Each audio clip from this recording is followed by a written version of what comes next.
I probably should not fall into the Terrell Owens trap again, but I can't help myself, and neither can Terrell. We have had this discussion, Terrell and I, too many times to count, on live national TV face-to-face. I have actually come to like Terrell. I have. I congratulated him face-to-face on Undisputed for finally getting into the Hall of Fame. Congratulations. Wouldn't be in my Hall of Fame, but congratulations because you were really great at what you did. I didn't love the rest of it, which I'm about to get to, but here we go again, because just when I thought we had made peace with each other, this happened. A tweet from Terrell Owens concerning me and Odell. Terrell starts out, facts, all caps with 3 exclamation points, and then 100 in red, as in keep it 100. At Browns, at Baker Mayfield, are some suckers, says T.O. At Real Skip Bayless, that's me, always and forever, capitalized, creating, capitalized, false narratives about certain players, all caps. He did it for years about me, and people believed it. So happy for at OBJ, tweeted T.O. Okay, so T.O. is saying that always and forever I've been creating false narratives about certain players, that I did it for years about him, and people believed it. T.O., I try to love you, man. I do. I try from the bottom of my heart. But I'm sorry. You and Odell created your own narratives. I simply commented on said narratives many times. I just reacted. I didn't pre-act. I didn't make up the narrative. I just reacted to the narrative. So just briefly, now that you've pushed my button, forgive me for this, but I got to run back through my history with T.O. I was in the Bay Area. He was a 49er. I liked him. In fact, I loved him. I think I was the lone voice in the Bay Area who supported him. What a player. Played with such rage, run after catch rage. I wrote glowingly positive columns about one Terrell Owens. I even had a big interview, a long interview. It was actually on the phone, but he called me back and we talked for an hour. I think he liked me. I don't know, but he was very willing to spill, and he did. And he spilled all over the 49ers, and I ran with it, and that's fine. I did what I did, and I stand by it, and I don't regret it. But I must admit, several of the 49er leaders, black and white, began to pull me aside and say, "What are you doing? You have no idea what this guy is behind closed locker room doors. He's a nightmare. He's tearing our team apart." Really? Okay. So I opened my eyes, I opened my ears, I opened my heart.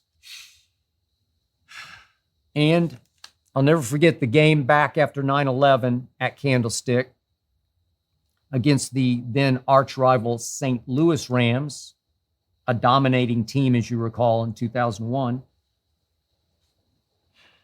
Rams won the game in large part because our man T.O. dropped 2 or 3 huge passes in that game. It so affected him that he sat at his locker almost comatose after the game while the media throng just stood waiting for him to speak. And as I recall, I don't think he ever spoke after that game. He just stared into his locker and wouldn't comment. Terrell led the league in drops 3 different times.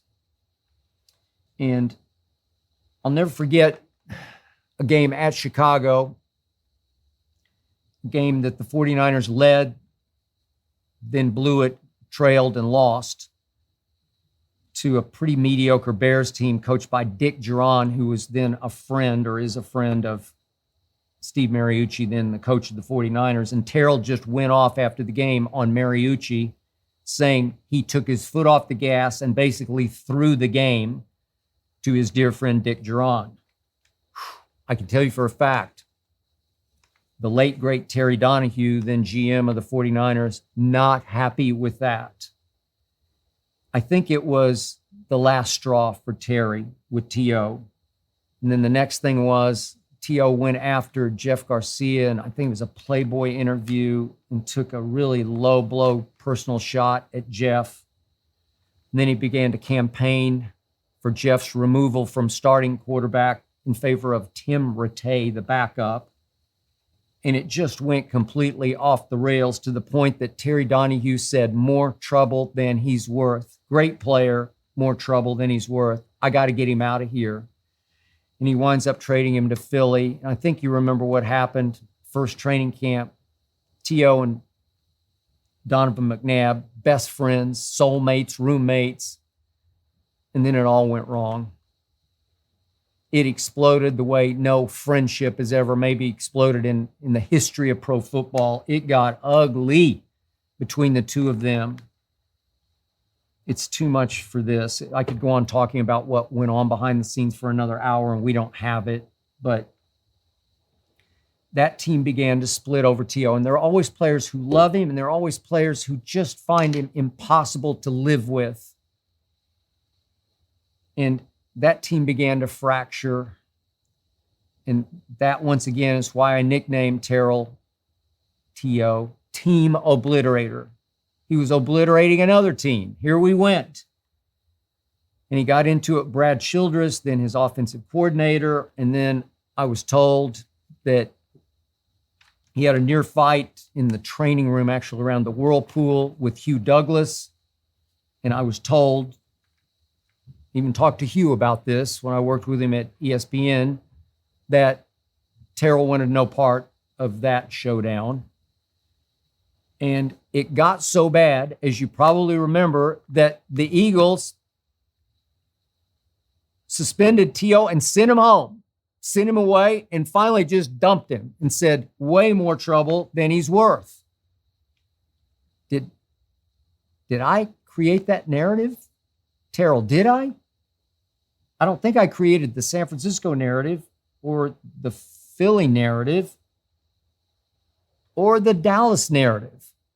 So Jerry Jones says, I'm taking a shot. He's box office. Get your popcorn ready. Despite the fact that the Hall of Fame coach Bill Parcells, then coaching my Dallas Cowboys, wanted no part of Terrell Owens, wouldn't even speak his name, called him the player. Terrell protested, rebelled. Remember, in training camp, he wound up with a Lance Armstrong costume on the exercise bike on the sideline.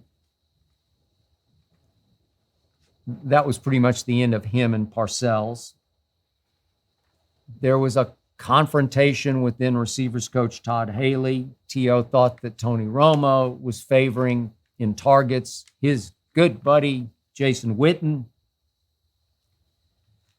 I was told by a player who witnessed it before practice one day, Jason Witten approached T.O. and said, okay, you and me right here, right now, let's just settle it, shall we?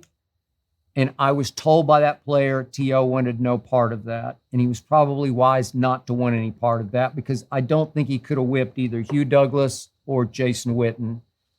But it kept coming to that. And as you remember, the Cowboys just flat out cut Terrell Owens. They cut him. False narrative? I don't think so. So we had the 49ers and the Eagles and the Cowboys, all three really good teams. Those are three potential at that point Super Bowl teams. Seriously, I know them. Traded, suspended and cut. Is that a Hall of Fame resume? Not for me, but what he did on the field was spectacular. And to Terrell's credit, nothing off the field in the way of any misbehavior, no police blotter stuff, nothing like that. It's all in the locker room, in the huddle, on the sideline. Remember his rant against Greg Knapp? ranting up and down. It was at Minnesota, and again, he faced Randy Moss, and Randy Moss was just terrorizing the 49ers that day.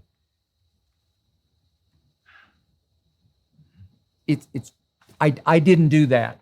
Terrell, you did that. Which brings me to Odell. I didn't do anything to make Odell act up and act out as a Giant. He did all that. You remember all the conflicts and the confrontations on the field and the suspension and the kicking net and proposing to the kicking net and Tom Coughlin losing his mind as Odell lost his on the field. And then Odell, before his first and only playoff game, to that point, he took his receivers on the off day ahead of a playoff game on the frozen tundra at Lambeau Field. He took his receivers to South Beach to spend the day on Trey Songz's yacht, sunning themselves to get ready for a cold weather playoff game. It made no sense. It was the last straw for the Giants. Or maybe it was the hotel room video from Paris with the model and the white powder. Odell did not partake as far as we know, but it was there and it was on video. Was that the last straw? Not sure which one of those qualified, but Odell goes to the playoff game that day. Eli comes out, playoff Eli hot. Remember, 3rd and 7, first drive. Odell right in his hands and he dropped it. Later in the game, back of the end zone, hit him right in the hands, dropped it. Odell, brilliantly, I should say, after the game, marches up the tunnel toward the visitors' locker room, takes his helmet and bashes the wall in. New York media fixated on hole in wall left by Odell and kind of let him off the hook about his glaring drops and taking those receivers to South Beach to get ready for the game on the frozen tundra. Did I make any of that up, Terrell? I don't think so. I'm pretty sure I didn't. And then Cleveland happened, and because the Giants just said, that's enough. He's more trouble than he's worth. Let's just ship him out to Cleveland. Odell didn't ever want to be a Cleveland Brown. You know it and I know it. And I've tried to point out and point up the fact to diffuse what happened in Cleveland. Remember, Odell, his last year as a Giant, he had all kinds of issues with his ankle. Then it required surgery, and he missed